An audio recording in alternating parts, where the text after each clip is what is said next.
Comment mettre du fil sur votre tête de fil Autocut C3-2? C'est ce qui vient en ce moment sur les coupe-herbes à batterie FSA 57. Pour la défaire, on appuie ici de chaque côté. On a ici une partie blanche qui n'est pas nécessaire au bon fonctionnement de la tête de fil. On l'enlève parce que ça va être difficile de mettre du fil si on laisse ça en place.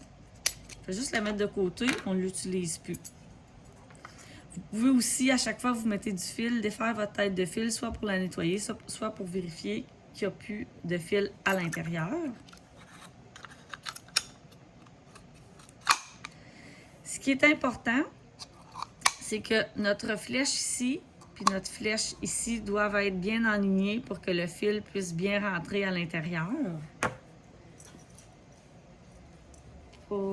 Aujourd'hui, on met du 0,60. C'est ce qui vient à l'origine avec votre tête de fil. On rentre le fil qu'on sort de l'autre côté. À ce moment-ci, il faut le sortir égal de chaque côté. Moi, avant de commencer, là, j'avais fait des marques pour savoir à peu près c'est où le milieu de mon fil.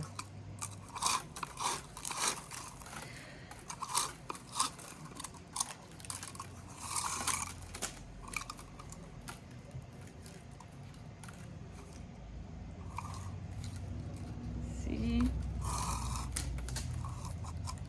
Et voilà.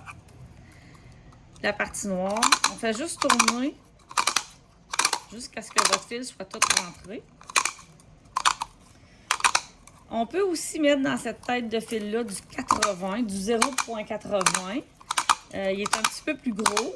À ce moment-là, on va en mettre environ 16 pieds, qui équivaut à peu près à 3 longueurs de bras, là, quand on ne veut pas se casser la tête à mesurer. C'est du fil rond, ordinaire, pour faire du gazon.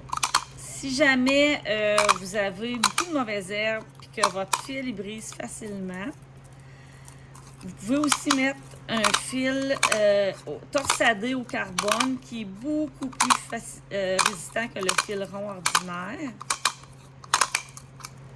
À peu près égal de chaque côté. C'est celui-là ici.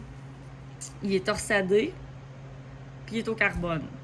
C'est sûr que s'il vous reste du fil à la maison avant de commencer votre saison, un bon conseil, trempez-le dans l'eau 24 heures. Ça va lui redonner de la souplesse, il va être moins sec. Si vous avez besoin d'autres conseils pour votre fil, passez nous voir en magasin.